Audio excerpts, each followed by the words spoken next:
You're listening to BQN. Assimilate the audio.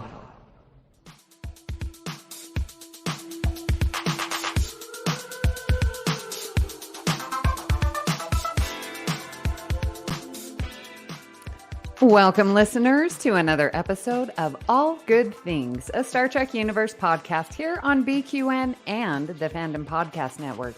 I'm your host, Amy, and with me today are Mark and Kelvin. Hello, Mark. Amy, welcome back to the pod. Oh, thank you. I had a lovely trip visiting my brother in DC area, so it was nice to be with family, and Aunt Amy got to come out and play. Yay. Yay. And Kelvin, how are you doing? I'm really well, thank you, Amy. It's lovely to have you back. It's been a few weeks since we've been together. Yeah. So we, Kelvin, are going to be seeing each other in person next week. Very excited. I know. You get the transporter working? I did. I got the Nice. luxury transporter working. I booked a flight over and it's the business class. So I'm going to be all stretched out in my own little cabin. Oh my God, that's amazing. I found the price and I just couldn't pass it up. I have never flown business class or first class or anything beyond economy plus in my life. So seeing you do this, and even Davey, when he came to visit a few months back, he was business class too. Yes. It's like you get a tablecloth and everything when they serve you food. It's so fancy. I'm very looking forward to this. I've waited my whole life. Oh, well, you do realize once you land, it's all downhill from then because you're going to be staying with me for a week. There's no business class service there. Oh, now I have tasted your cooking and it's worth it. No Leola roots. Yeah. Well, I didn't even look to see if we have feedback. The whole internet erupted after our last episode, actually, with a resounding "You guys rock." So I think that should be the Okay. feedback. Very good. Even though we've put nothing in the notes, I'm sure Matt Harker gave some lovely feedback on the show, like he does usually. So I can't remember what he said specifically, so it's not really much point referencing it, but I would just like to say thank you, Matt. It's great that you listen. Yeah. Thank you, Matt. And Vera Bible, she always listens. So shout yeah. out to Vera. Thanks, Vera. Shouts out to everyone. All the regular crew. Yes. This is the bridge. All hands to emergency escape pods. Escape pod. All right, guys. So this is this segment where we escape from our regular discussion for a moment to discuss the latest episode of Star Trek that dropped. And this week we're going to discuss the Strange New Worlds episode Among the Lotus Eaters, which evidently the title comes from Shakespeare, from what I've been told, about some people that live on an island and eat these flowers. I don't think it has to do with forgetfulness, but it has to do with lethargy. So they eat the flowers and then they just don't do anything all day. So it's essentially like getting high. So the producers took creative liberty with that one for this episode. So I'm excited to talk about it. Yeah. So this was a very interesting episode. I enjoyed it. I'm still getting used to how they're pairing the characters together. Like, I found it very interesting to have Spock and Ortegas working together and seeing their dynamic and how Ortegas is interacting with Spock. And it's like, Spock, just learn to when to stop talking, I really enjoyed getting a perspective from, again, Erica Ortegas. She is amazing. I love Melissa Navia. She's truly, I'm just captivated by her. Every time she's on screen, my eyes are drawn to her. So I really like this episode. What about you, Kelvin? Okay. I have opinions about this episode, and Mark, I'm blaming you. You jinxed it last week. What did you say last week when you thought I was going to arrive saying, finally, this is the episode I didn't enjoy. And I corrected you, saying, no, it was great. Unfortunately, Oh this no. week is the episode that I didn't particularly enjoy. And I feel sorry for Strange New World because it's just been building. Episode 1 was great. Episode 2 was better. Episode 3 was even better. Episode 4, for me, was a miss for several reasons. Blasphemy. I will say what I liked about the episode. I loved the Rigel 7 aspect and the reference to the cage and the beautiful use of that AI wall to recreate that really famous picture. But the story was just a bit crap, wasn't it? It didn't really do anything. And that is what I said last week about it was an episode, tomorrow and tomorrow and tomorrow. That was not an Ortegas episode. That's what we were billed for. That's what we were. If that was an Ortegas episode, then yesterday's Enterprise is a Troy episode. And for those of you who don't know, Troy has no dialogue in that episode. She just sits there on the bridge.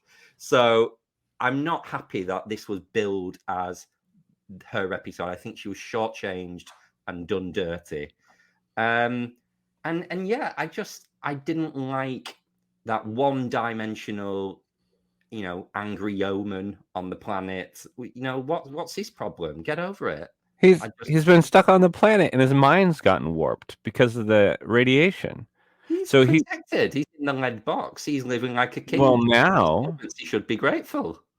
Now he is. And I love that the yeoman, it was the yeoman that was referenced in the cage when he said, "Oh, I lost my yeoman in the cage." It was that guy.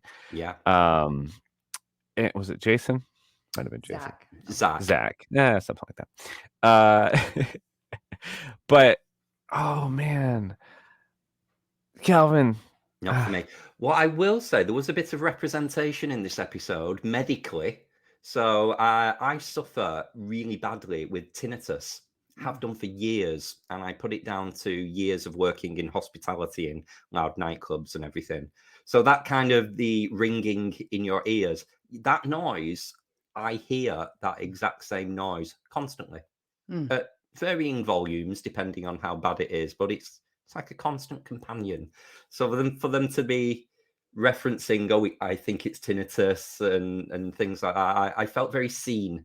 But fortunately, no memory loss yet, so we're all very safe. My quiz performance is safe. I've not lost my memory. So, Mark, you liked the episode? Well, yeah. For all of the reasons that Calvin mentioned, and then some. Yeah, I mean, low stakes. Yeah, I mean, but it's it's in that it's episodic TV. It's supposed to be like a one-off episode, and the strings that they pulled, they're continuing to pull from the cage.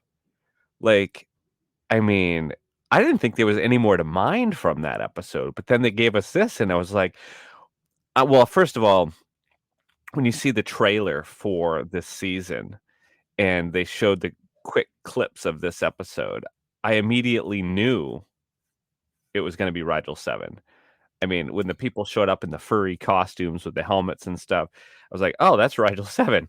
So it's very iconic. The purple sky, the castle, the whole thing.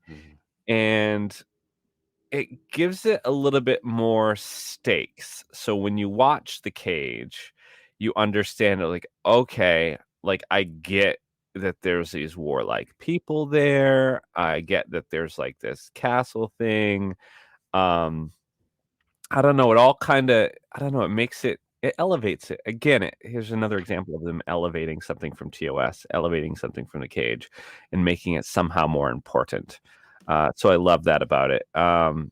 What an interesting concept that hasn't been seen before in Star Trek, where you have all of our heroes that typically are the ones that sort of, outsmart whatever is happening and use their brains to get out of the situation. being thrown a curveball where they can't really use their brains. They're forgetting everything. So it's muscle memory that they have to use and have to go off from. It has to be like the core of their being, sort of their innate humanness, to get them out of this situation. And that was a real cool spin that, again, I don't think we've seen. So that was cool after, 56 years of We Trek. have seen that before. It's exactly the same as Conundrum in TNG. If you remember, none of them could remember their identity, but Ensign Ro could remember how to pilot the ship. Oh, that's true. It's exactly the same selective memory wipe. It may have been more fun if you had the romance like you had with Ensign Ro. Cover your ears, Amy. I know you hate this romance. The Ensign Ro and Commander Riker. Maybe if La'an and Dr. Mbenga got a bit jiggy on the planet, that might have injected a little bit of fun in the episode. I'm glad they didn't go that route. I don't know. La'an had a romance last week. She can't have it all the time. That's right. I don't remember seeing a male yeoman either, because they don't really have yeoman anymore. And in the original series, it was always a female, I believe, that was a yeoman. What we did see in this episode, because when I think of yeoman, I think of obviously Janice Rand in the Scant. We saw a man in the in the Strange New World Una Scant in this episode. It was a guy in a blue science Scant in the corridor when everyone was losing their minds. Oh, that's great. Yeah, we love a Scant. Yes, we do. But I actually, I don't know.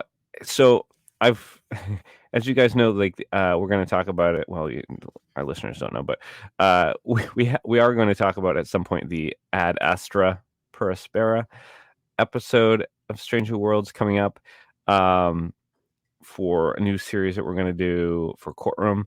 But anyway, that episode I've seen a bunch of times, and I love it for a lot of different levels. But it's not exactly the I don't know, like the space romp kind of fun adventure one-off episodes that this one is, and it's more thought-provoking. And so I can see myself going more to this episode, like on rewatches, because it's, I don't know, just fun one-off action adventure-y. I love to see the way they got themselves out of it. I don't know. For me, this is definitely one of my faves. It's a good episode, in my opinion.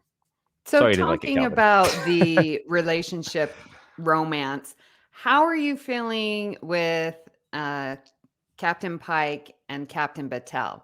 Like, that sort of was not a good thing for me. Like when he had that totem, that little medallion that she gave him, and he's remembering, oh, it was a gift. It was, given to me by someone important. Like, he's remembering this, and like that's his motivation to get through.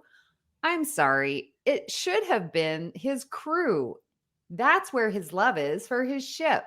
And this Captain Battelle, for some reason, it's not working with me. It's like Ro and Riker. It just doesn't work for me. Even the best command crew often lead with the brain in their trousers, Amy. I know, but I don't like her for him, unlike Una. Well, I haven't, since the first episode, really liked her. I don't know. This episode, though, I found myself moving a little bit. I was like, oh, okay, I can kind of see it. But this is the first time that I see it, because I haven't been on board with her. And I'm not 100% on board now either. Okay. But I liked her more in this one. Yeah. So she's growing on me. Okay. My problem with the Captain Battelle and Captain Pike relationship is I don't buy her as a captain.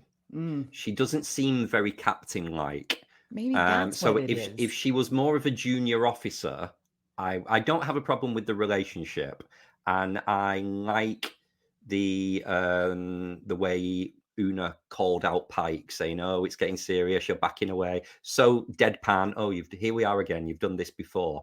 I love that relationship of such a close colleague and friend. But with Captain Patel, I don't know, she just doesn't seem very commanding. She doesn't have that oomph that all the strong women of Star Trek have. And I always think I'm looking for something more in her character that we see in abundance in all the other favorites. She's less inspiring, Yeah. I feel like. She just Yeah. seems a bit whiny. She's a little by the book, a little straight-laced. He's a little freewheeling. I don't know. Maybe that's why they balance each other out. Yeah, maybe she should drink that glass of wine he keeps offering her. Then she'd be Right. happy. Yeah, she's always turning it away. She should have some of Raffi's snakeweed. I think that's what she should have. Yeah. Disclaimer: don't drug your girlfriends, people. It's not Yes, good and please. it's not clever. Well, on that note, speaking of altered states of mind, that's a great segue into this week's topic, which is going to be Enterprise's Twilight, which is season 3, episode 8. For alternate realities, we have previously covered Prodigy, rest in peace, Ghost in the Machine, and so now this is only the second one. So I'm excited to dive into it with you guys. Yeah. Do you want to continue and give us a summary of what Twilight is about for our listeners? All right, so I'm going to do my best to get through a summary of this one. It's a pivotal moment in the search for the Xindi weapon. And Captain Archer wakes up and there's a battle happening. And he ends up at some point in the battle saving T'Pol. And he himself gets injured, wakes up in the sick bay, and a lot of time has passed and he doesn't realize it.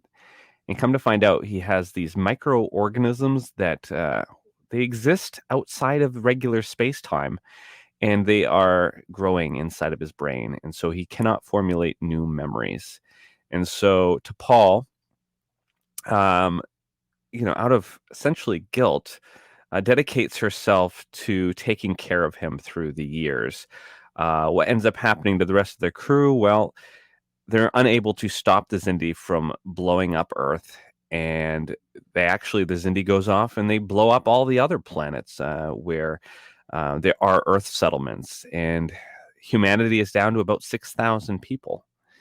So in the meantime, Phlox is still around, and he is searching for a cure on Denobula. And what ends up happening is he discovers, with help from his Denobulan, other scientists, that there is a way to cure the disease or the condition. And he heads back to the settlement, which is Ceti Alpha 6. Correct? 5? Ceti Alpha 5 to treat Archer. And when that happens, the Xindi have been on the lookout for Phlox, and they send a team of raiders to kill him, to kill Archer, to find the settlement of humans. It's all been an elaborate sort of trap. And while they're in the middle of treating Archer, the attack begins. And the ship almost is destroyed, but Archer and T'Pol are able to get to engineering to do the last little bit of treatments. But to do that, the whole ship has to explode. So the Enterprise, spoiler alert, explodes. And Archer is able to be cured, which means that the memories, going back all the way to the very beginning where he was first infected, are now changed, so that he now has his memory back. So it completely rewrites all of the history that has happened throughout that episode. And we're back to the very beginning of the episode where, he got injured, but he just ended up with a mild concussion. So that's essentially it. I skipped over a bunch of stuff, but... No, you didn't. My Okay. gosh. I tried. Very well done. Thank you.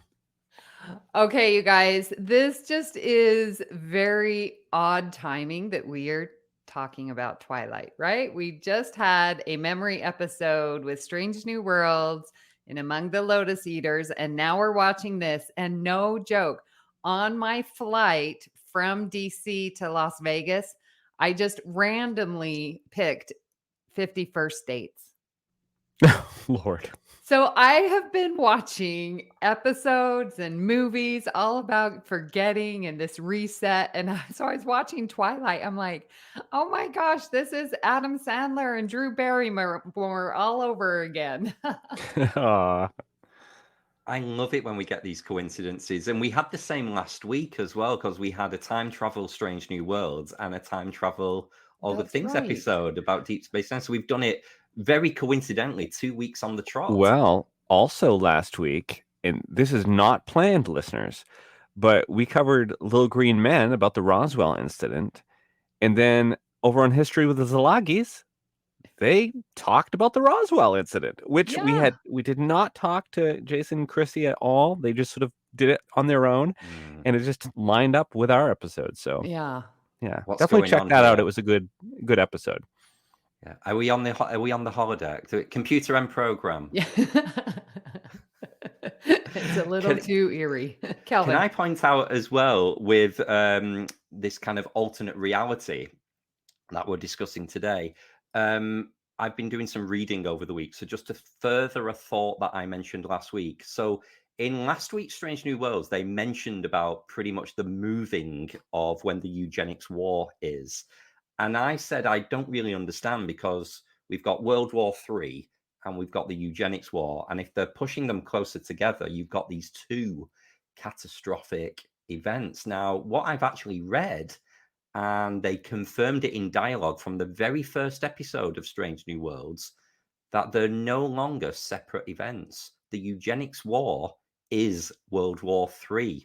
Oh. So that's why Khan was the age he is in 2022, so that in 2050, 10 years before First Contact, that's when World War III is. That is the eugenics war. So with this, I wouldn't say it's a retcon, because they talk about it as time ripples through the temporal wars.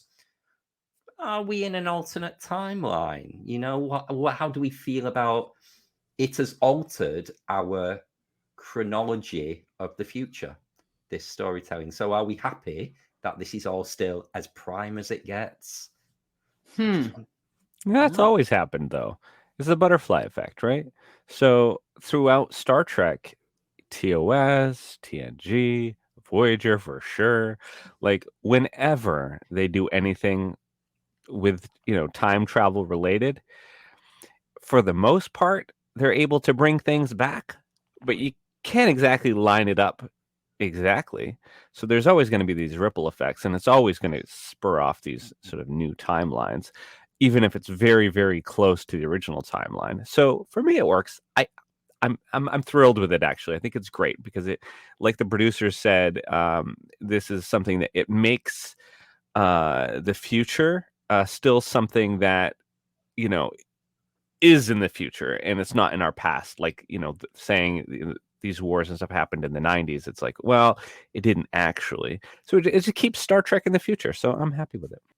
All right. So I wanted to ask, because this is a good relationship with T'Pol and Archer.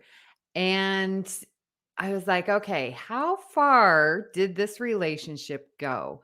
And Phlox asked T'Pol, have you shared your feelings with Archer? And she doesn't give an answer.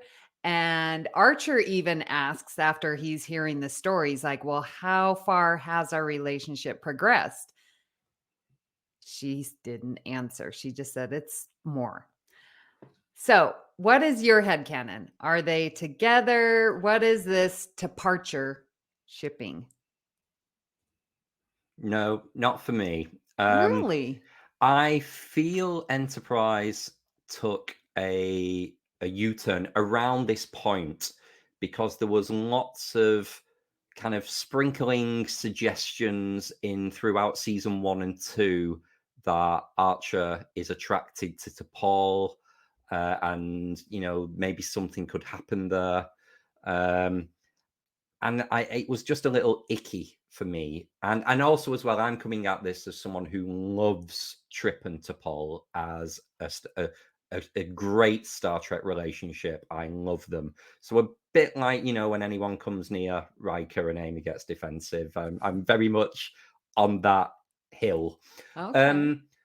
But specifically to answer your question, I don't think T'Pol would have taken it any further because of the vulnerability of Archer with his medical condition.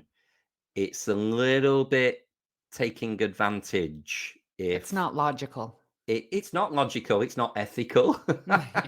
I think maybe Dr. Bashir probably would have had a go. But Ooh. he loves getting jiggy with his patients. But no, I think T'Pol would have maybe had a desire, a feeling, and she would have resisted and used all of her Vulcan logic to suppress it and resist. But maybe I feel there would have been an attraction over the years, but nothing more. And certainly just T'Pol fancies Archer. Archer doesn't know what day it is, literally. Oh, Kelvin was right as far as like the sprinkling up to this point of things that had happened. My head immediately went to that episode. Was it the Shadows of Perjem or something when I think she fell on top of him and her boobs went in his face? Oh, yeah. Oh my God. Okay, we talk about Code of Honor being cringy. Yeah. That moment for me is like, why would they write that? Even, I mean, this was the early aughts. Like, come on. Oh no, I'm sorry, my boobs are in your face. Hold on, let me stand up. Yeah, that was awful. But so my head went there. I never thought that it was good. It was always kind of cringy. Again, T'Pol also, T'Pol and Trip, they do work really well together. I'm a fan of that particular relationship. I like that it came out sort of organically. Yeah, I don't know. It always made more sense.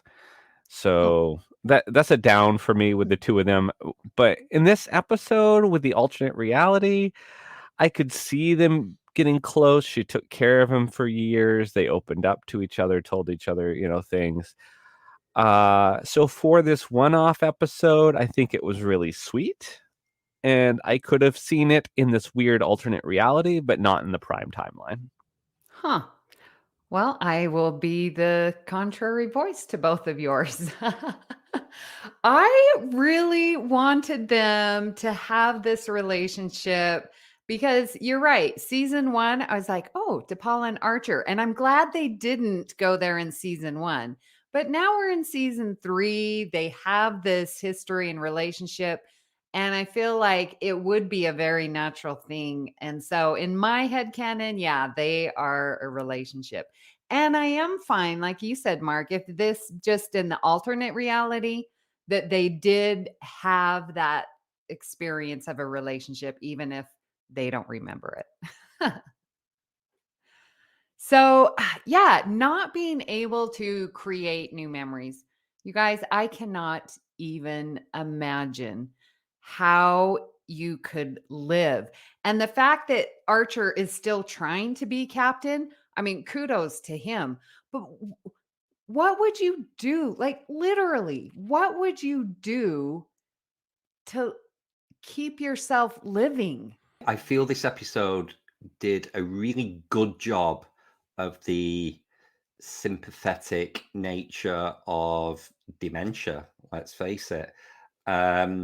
When they had the conversations, they tried to maintain a little bit of normality by having Archer attend like morning breakfast and The briefings. the moment where he made a suggestion and they said, oh, we tried this a few weeks ago, it's working, thank you. But he was so despondent after that.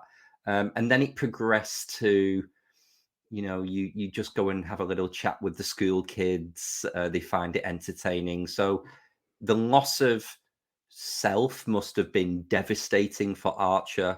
In a traditional situation, he wouldn't have been on the ship. He would have taken himself away. So to see the world going on around him and him not being in his usual place would have been awful. But for the caretakers, at the end, thinking of T'Pol looking after him for all of those years, and every morning when he wakes up, walks into the room and she has to explain who she is, where they are, what's happened. And she says, I don't always tell it in such great detail because that must be exhausting for a carer. And it just got me thinking of people with Alzheimer's in a relationship and their spouse, you know, that awful, heartbreaking moment of where you're not recognized. Mhm. It makes my heart bleed. It really does. And again, Star Trek just did a great job of holding up that mirror to society with this story. So I applaud it. Yeah, you're getting the perspective of the caregiver with T'Pol saying over and over, and you're getting the perspective of Archer where it's like, yeah, you're going to second guess everything that you do. Oh, I came up with this idea. Oh, it's been done 2 weeks ago. Like then it's like, do you even put forth anything? Why do you even have an effort? Cuz maybe you've done it before. Like that, and then the anger and the frustration, and he's like, well, you can say thank you, but I'm not going to remember. I mean, it was harsh what he said to her at that moment, but the truth, because he just doesn't remember. So brutal.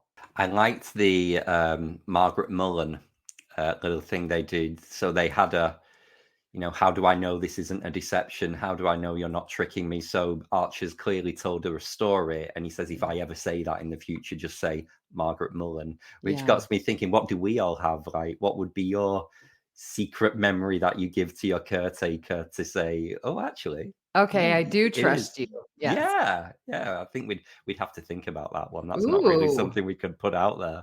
Yeah, I don't know that I'd be sharing this on a podcast. I know Amy's already. Irish Spring guy. Oh, yeah. I haven't proposed to anybody called That's Margaret it. Mullen. Amy already spilled the tea on that one. Yeah.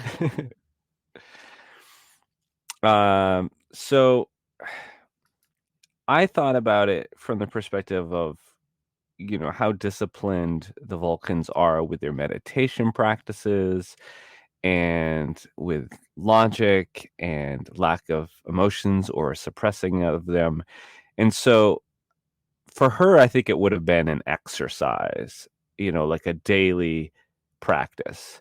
And so I don't think that it would have been tedious for her to do to recount the story every day from her perspective as a Vulcan. I think that would have been the one person that could have done it every single day the rest of her life and not thought anything of it. It wouldn't have been a deal to her. I like that. Yeah. It would have been like a meditation. And as I was thinking about this caregiver, my mother was caregiver to my grandmother, who in the end passed away from Alzheimer's. And I still very distinctly remember the day when I went to visit grandma and she didn't recognize me. And I'm her favorite grandchild. Out of all 56, I'm her favorite. I mean, we all say that, but it was. But to have her not recognize me, and then, mom would explain to me, well, she gets angry and she has outbursts, but that's just the disease. And my mom's infinite patience with this, with grandma. I really don't know if I could do that. And I'm going to ask you, could you be a caregiver like that? And if you could, who do you think that you could have that infinite patience with? It's hard. I mean, and I don't want to make light of the question. Oh, poor James. But I know, well, he would not be the name I'd mention because we get very frustrated with each other as it is, and there's nothing wrong with us. Last night, I was asked to dog sit for my best friend. So they dropped off the dog at our house, and then they went off on a night out. I do not have any patience at all. The dog, you couldn't even go to the bathroom without the dog yelping and crying because it's been left alone. And I just came back in the room and I just was so frustrated. Say, what do you want? Do you want food? Do you want to go out? Do you want food? And this was after an hour. So No, I would not. I would love to say I'd be a good caregiver, but I don't have the patience. I certainly don't have the Vulcan mental discipline. There'd be there'd be a lot of plexing going on to calm myself down, like Troy would do. Yes. But I can't answer the who would I be a caregiver question for, because the only person who's important in my life to that extent would be James, and kind of not only morally but legally, if anything was to happen to him medically, I would be his caregiver. But it's just one of those things, you just pray it doesn't happen to you, Right. or your partner. I mean, and bless the workers who are in that industry. Like, people say being a teacher, no. Caregivers and hospice workers, they are cream Nurses. of the crop. Yeah. I hear stories from my partner Andy, who's a nurse, and I mean, he tells me about, like, racist things getting yelled at him, people trying to fight him, wrestle him while he's at work, him getting punched or kicked or whatever, while he's just trying to give care to people that are, off their rockers, but they go in day in, day out, and they work long hours, some people, like, Andy will work, 15 plus hours a day, which is a lot. So I don't know, like, you definitely got to give respect to people that have that kind of job. Yeah, it's not easy. Yeah. Thinking about, for me, like, who I would be able to be a caregiver for, I mean, I agree, like, with Calvin. It is one of those things where it's extremely hard to do, even with people that you love very dearly, to be able to have that amount of patience and whatnot. You were talking about your neighbor's dog, and I was like, oh, well, my dog. So I'd be able to take care of Murphy in whatever state he was in, and I know that, and be able to guide him through whatever needed to happen. But aside from my dog, I don't know about anybody else. Sorry, everybody else. It's tough. It's not for a lack of love, No. but it'd be much easier to take care of my dog than a fully grown human. Agreed. What about you, Amy? Oh. I mean, it would have been my mother, but she's no longer with me. I could not take care of my father. I could, yeah, no. Siblings. I mean, and I'm not in a committed relationship, so yeah, I'm no. If something happens to you, you're on your own, guys. Sorry. And I thought you were going to say Kelvin. That's why she's coming over next week. I need looking after. Yeah.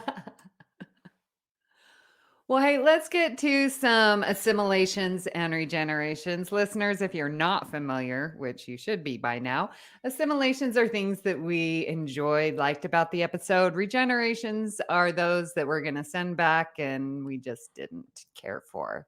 So I want to start off with an assimilation. I absolutely love Scott Bakula and Jolene Blaylock's chemistry together.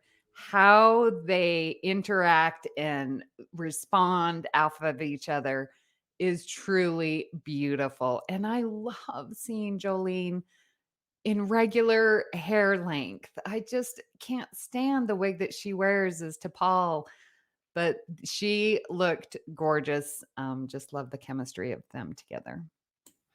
I always see that chemistry, that relationship, like a brother-sister relationship. I don't see the romance, but even the final episode of Enterprise where, she grabs him and tidies up his dress uniform before he makes his Federation speech. It's that lovely. There's a love there, but it's not a romantic love. It's more of a familial Platonic connection. Yeah, and I agree. I think they've got fabulous chemistry throughout Enterprise, but particularly in this episode. I have a regeneration for the cold open. I love a cold open, whether it's a long one or a short one. but this one it often gets voted in a lot of polls as one of the best cold opens in Star Trek because it really builds. You've got great action scene. You've got that fantastic scene of Earth being destroyed by the Xindi weapon. And when the Russell Watson comes on to sing his song that everybody loves, it just leaves you wanting to know what the hell's next, what's going to go on. So there's so much action and sci-fi and questions in that cold open. I agree that I think it's one of the best in Star Trek. Well, I love my assimilation is I love the reference to SETI Alpha 5. It was a great Space Seed / Wrath of Khan tie-in. Now, SETI Alpha 5, that isn't where Khan was, though, was he? No, and it will be in the trivia if you want to read that right now. It's that one right there. Oh. Read it right now. It's fitting. All right. I might as well. Yes. So we organically landed here. In selecting SETI Alpha 5 as the setting for this episode, Mike Sussman was influenced by the film Wrath of Khan. The choice of this planet as the location of the last human colony was something of a cruel joke on the part of Sussman. Even if the human survivors managed to escape the detection by the Xindi, their planet will be made uninhabitable in a little over 100 years, when the SETI Alpha 6 explodes, as explained in The Wrath of Khan. Oh, okay, that's right. Okay, that's why it's a little bit different. Okay. Makes sense now. Yeah. Thanks for that. And I really liked the twist of when they removed the parasites. I mean, this great reset button. I mean, we all hate a reset button, but this one was creative. Like they removed it then or now, and it then removed it in the past so that we get a very fun, plausible reset button. It was larger in the future than it was in the past. Oh, I love that twist too. Don't even get me started. So what have we got for regenerations then? Okay, I have one. Well, I actually have two. I don't like how Trip, and is this true to his character, that when he goes to interrogate the Iridian to try and get the information and he like grabs him and he's like, I'm going to do whatever it takes mentality. Is that really Trip? I don't agree with that kind of interrogation style or what that is hinting at. I mean, it was alternate reality. He had seen some stuff, been through some life choices. He was a different Trip. So, no, it wasn't our Trip. It was a different Trip. But also, I've seen Archer do some questionable interrogations too in Enterprise, which again makes him like my least favorite captain. And not just for those moments, but it's also Scott Bakula's very wooden acting. Sorry, not sorry. Yeah, I think Mark's right. The arc for season 3 for Archer was that he arrived into the Delphic Expanse, this kind of blue-eyed explorer, and it roughed him up. And if you think what he did to the Illyrians when he stole their warp coil and left them stranded in Azati Prime and Damage, that just shows how far he would have gone in his desperation. So I bought it that Trip would rough someone up. And yeah, I think he probably would have done it anyway. Trip's a bit rough and ready. Mm-hmm. Yeah.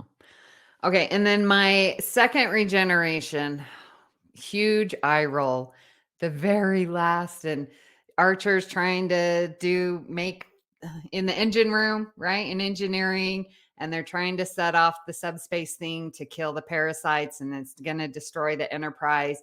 And the Xindi have boarded, and they shoot Archer, and Archer's last dying act is to reach up and push the lever up, and the camera is only on the hand. That's all you see. And it just, oh, I'm so sorry. That was way too dramatic. It just did not go sit well. I rolled. You've just broken the heart of the director of that episode, who probably thought that was a really cool shot. Right. Mark. Oh, this regeneration is perfect. Just give them some longer hair. Darn it. Darn you all to heck. So yeah, the aging of characters it's literally white shoe polish. They just put white shoe polish in their hair and maybe, change the hairstyle, but it looks the same. They didn't do anything else. They look the same. I mean, exactly the same. I don't know. Longer hair would help. Different wigs. I don't know. Some makeup, besides Well, just making Malcolm them had pale. that terrible fake goatee. Yeah. I don't know. There could have been more. So I have that as a regeneration, and I'll tack on one more regeneration, and that is the CGI of the Xindi weapon. Like Earth blowing up. Actually, I thought the CGI shot was really good for the time, but the Xindi weapon, even back in the day when it aired and I was watching it, I just always thought that some of the special effects were done better than others. And I never thought that like the Xindi weapon looked like a physical thing. It always looked like cheap CGI to me. So regenerate the CGI. I do like the planet exploding. I love this Xindi weapon. I love that noise that it makes is very iconic, that high-pitched shrill, and hoping you can hear that as well. It's not just my tinnitus. But yeah, I just think it's quite iconic, the Xindi weapon noise. My regeneration is, I'm getting my feminist mode on here. Sing it. We finally got to Paul in a Starfleet uniform, and she looked amazing. She rocked it, looking as the captain of the Enterprise. Which just begs the question, why the hell was she not in a Starfleet uniform from the point in season 4 when she was made a Starfleet officer? Thank you, Rick Berman, for being your usual chauvinistic self. Give the women, get rid of the cat suits, give them the Starfleet uniforms. They all look so much better in them. They do. When are we going to have a male actor in a cat suit? It's about time for some representation in Star Trek. We haven't seen that representation yet of a man being just shamelessly objectified in a skin tight. You can, see what religion he is, cat suit. You can almost say TNG season 1 with their jumpers. Okay. Onesies. Valid point. Yeah. I stand corrected. Well, you guys, this episode has a bunch of interesting trivia as we learned about the Wrath of Khan with SETI Alpha 5 versus SETI Alpha 6. And interestingly enough, this story was originally pitched by Mike Sussman for Voyager as a Janeway and Chakotay story. Sussman says, quote, "It was my attempt at writing a love story for those two, but I couldn't sell the Voyager producers on the idea. It worked better as an Archer and T'Pol story anyway, with the background of the Xindi War upping the stakes." So would you have liked to have seen that with Chakotay and Janeway? Yeah, I think the JC shippers out there's a strong desire for that relationship. I think it would have absolutely acknowledged that there was love there, and then you got that reset, and then it's more tragic because it never happened. Yeah. Whereas we are just all left suspecting that there was more. There was never any confirmation, either in Resolutions, the episode where they were on the planet together when they had the little disease, or even on Prodigy, even though she does shout, "I'm coming, Chakotay." So Enterprise spearheading a ragtag fugitive fleet to a new home after the destruction of Earth was an homage by Mike Sussman to Battlestar Galactica. Sussman had read a bootlegged copy for the pilot script for the reimagined series prior to writing Twilight. And that's all I could think about when I saw that was Oh. just BSG and the fleet, and gave me all the feels. And I love the Ronald D. Moore tie-in to this. So actually, Ronald D. Moore kind of influenced this episode in a way, and that's just great. He gave us some great Trek. Mm-hmm. So we get some timeline confirmation in this episode as well. So a front page of the script explains the episode takes place in 4 different time periods. We have the present, which is October 2153. We have the very near future, which is April 2154, which is 6 months into the future. We have the near future, which is a year and a half in the future, or mid 2155. And finally, the future, 12 years, 2165, where everyone has long hair. So the slug line of each scene in the script includes the specified time. I bet the actors must have found that really confusing. Right? And such interesting names. The present, very near future, the future. Like, okay, really? I, as a mathematician, just would have said time X, time Y, time Z. All right. And finally, Captain Archer's condition may have been inspired by the real life story of Henry Molaison. In 1953, in an attempt to cure him of epilepsy, Mr. Molaison had 2/3, and please excuse me as I butcher these parts of the brain. So 2/3 of his hippocampi, his parahippocampal cortices, the entorhinal cortices, piriform cortices, and amalgamae removed. Oh dear. From that point on, Molaison became unable to commit new facts to long-term memory. For each subsequent day until his death in 2008, people had to explain to him what day it was and what had happened since 1953. That's so sad. Yeah. True story. Wow. Wow. I also feel quite bad that we left that one for you to read, Amy. that was a linguistic feat all in itself. It was. So, final thoughts on Twilight as an alternate reality. Mark, let's start with you. For Enterprise was one of those, like Deep Space Nine, that did a lot of long form storytelling, especially with the whole Xindi arc taking up a full season.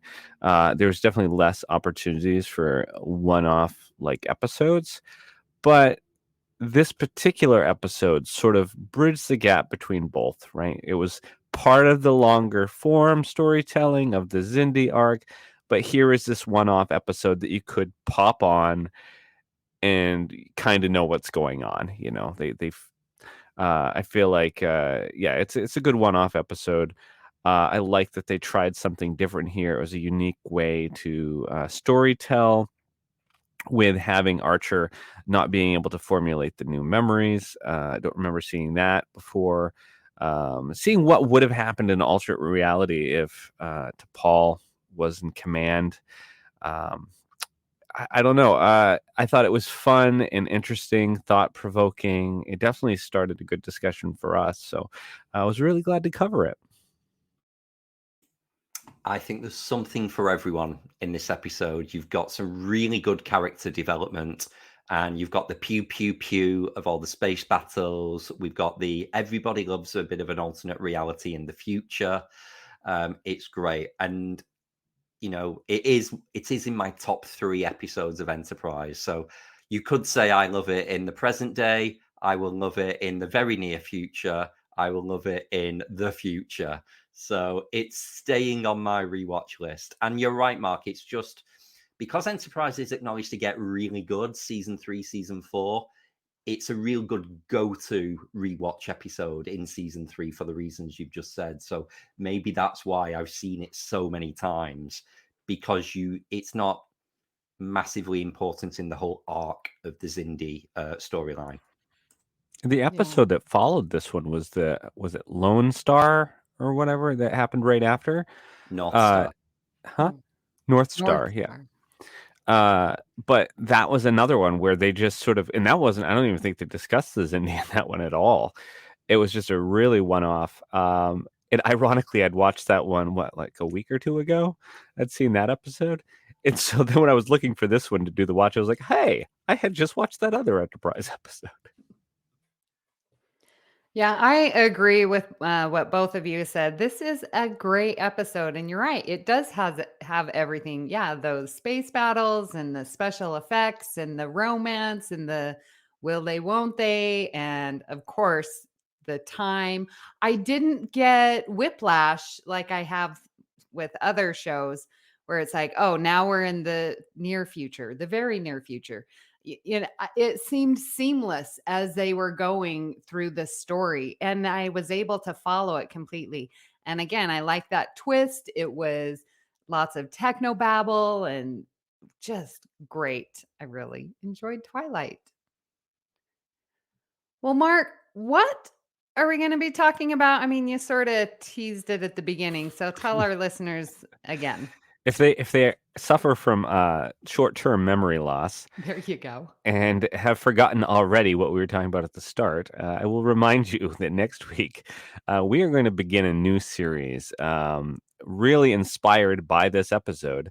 And the series is called Courtroom Series, and this is going to be part 1. And it's going to be Strange New Worlds episode Ad Astra per Asperia. And I'm very excited to discuss this. I mean, Amy, Kelvin, you guys are going to be off on a solo mission. So it will be Christos and I next week. But we will be, launching this new Courtroom series. And there's so many good Courtroom episodes in Trek. And it really, this episode got us all thinking that, we started reminiscing and remembering about all of the past Star Trek episodes with Courtroom episodes. And this is a really, really good one. So looking forward to the discussion. Does DS9 have a good courtroom drama? It does. Can I special shout out to Trexperts Quiz, because their episode this week was all about courtroom. And there was a statistic dropped in there by Davey saying that apparently there is a courtroom episode in every season of DS9, which obviously got my head spinning. And I can't think of one for season 3. But yes, there's loads. There's Dax in season 1. There's Rules of Engagement in season 4. There's Tribunal in season 2. I could go on. So yeah, there's going to be a lot of DS9 in this series, which I'm very happy about. What shows are on BQN, you ask? Well, here's a rundown of some podcasts you might be interested in. All Good Things, a Star Trek Universe podcast covering all of Trek, hosted by Amy, Mark, Christos, and Kelvin. Bargain Bin Gamer, a YouTube show hosted by Davey, a self-proclaimed gamer who specializes in reviewing and showcasing affordable video games. If you're lost in the Delta Quadrant, check out The Captain's Couch, a Star Trek Voyager podcast hosted by Jeremiah sitting on Janeway's Ready Room couch. Cinema Z, a film discussion and review podcast showcasing films you probably missed but should definitely check out, hosted by Mark, Matt, and Laz. Beam Aboard the Galaxy Class, a Star Trek Next Generation podcast covering all of TNG, hosted by Amy, Joe, Rhea, and Kevin. History with the Szilagys, a snippet of historical events from around the world, hosted by Chrissie and Jason. For the newest Trek coverage, check out Infinite Diversity, hosted by Chrissie and Thad. Test your Trek knowledge with Trexperts Quiz, a Star Trek quiz show hosted and written by Davey. Union Federation, covering all things Star Trek and the Orville, which we all know is really a Star Trek show, hosted by Kyle, Kevin, Amy, and Haley. Spill the Tea with What's the Tea, Bev, a Trek current events and fan interview show hosted by Christos. And for our Patreon members, we have the Hive Mind, BQN's monthly roundtable discussion with hosts and listeners. It's Green, a cornucopia of topics hosted by Mark. And Amy's Math Moments, a quick look at math moments in Star Trek, hosted by Amy. We know you have a choice of podcasts to choose from, and we thank you for listening to BQN. Assimilate the audio. We would love to hear what you thought of today's episode and hope you'll join our Facebook group, the BQN Collective, to continue our discussion there. You can also tweet your thoughts at AllGoodPod. Please follow the network on Twitter and Instagram at BQN Podcast. We've also partnered with our friends at the Fandom Podcast Network, where you can find us by searching their master feed.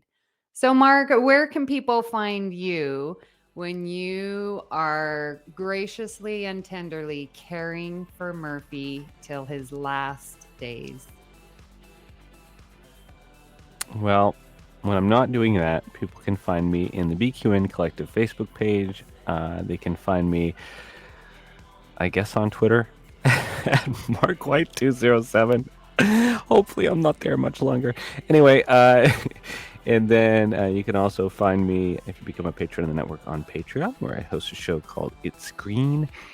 And I am one of the hosts of Cinema Z, that film discussion and review podcast, where we discuss all kinds of cool films that you may have missed but should check out. And Kelvin, where can people find you when Trip Tucker is not helping you down at the warp core getting alien parasites removed from your brain while he's standing there surprisingly in his underwear? Caked in decon chamber gel, I hope, as well, because that helps with the parasites, so I'm told. But when I'm not doing that, you can find me on Twitter or Instagram or Threads, at Kelvin's Timeline. But you can also find me on Facebook at the BQN Collective Facebook group page. And Amy, where can people find you after you've made a lovely home on SETI Alpha 5? Just Aww. 8 years before it blows up. Okay. Well, you can find me here on the network, where I'm co-hosting a couple shows, Union Federation and Galaxy Class. I am still on Twitter at Miss Amy Nelson, but my favorite place right there is the BQN Collective. At this time, we would like to thank our associate producers, Mahendran Radhakrishnan and Tim Cooper. Special thanks to Graham Kelly for our opening and closing music, and to our very own Mark White for our beautiful artwork each and every week. If you'd like to help us keep all of our shows coming to you each week, you can become a patron of the network on Patreon. We'll add you to the Hive Mind Facebook group. With a monthly subscription of $5 or more, you can join our meetings on the Hive Mind Roundtable discussion on the second Saturday of each month. Visit patreon.com/BQN to get all the details and watch your messages. Thank you for listening. We hope you'll join us as we search out all good things. Shout out to the Moose Knuckle. Yeah. Oh, Lord.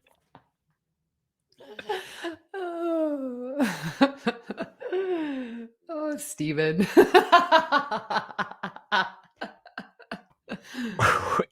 Now the question is that staying in, or is that getting edited? No.